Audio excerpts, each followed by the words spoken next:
поводу раскола в нашем обществе. Просто фатальные формы это принимает, к сожалению. Мы 20 лет живем в состоянии постоянного политического стресса. К сожалению, вот реальность такова. Я уже приводил сравнение, оно мне кажется удачным, повторюсь. Мы похожи на людей, которые, проживая в стеклянном доме, когда ссорятся, бросаются друг друга булыжниками.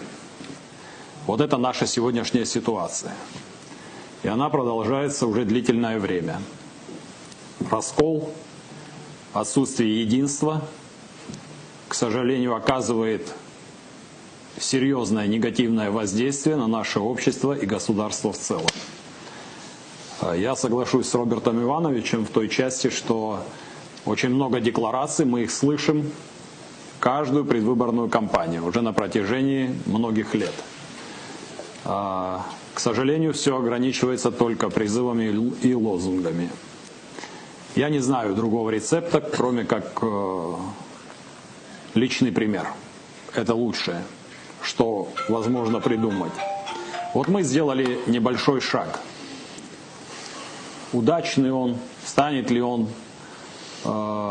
примером для подражания или нет, покажет время и покажет практика. Единственный критерий истины.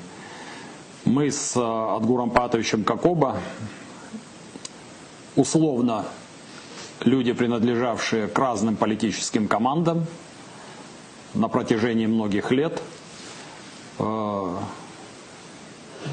попытались продемонстрировать нашему обществу и политическому классу то, что объединению нет альтернативы, если мы хотим говорить реально, а не только продвигать лозунги и декларации.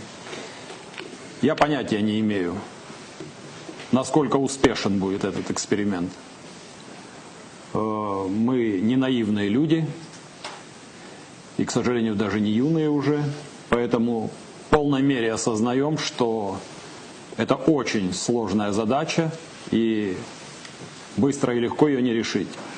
Но, по крайней мере, продемонстрировать то, что нам совершенно неинтересно, из какой команды тот или иной специалист, управленец, вообще неинтересно совершенно. Кто в каком году голосовал за какого кандидата или поддерживал какого президента.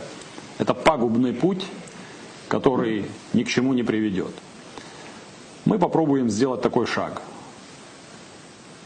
Те, кто придут после нас, возможно, продолжат, а может быть и завершат этот процесс. Но альтернативы этому нет.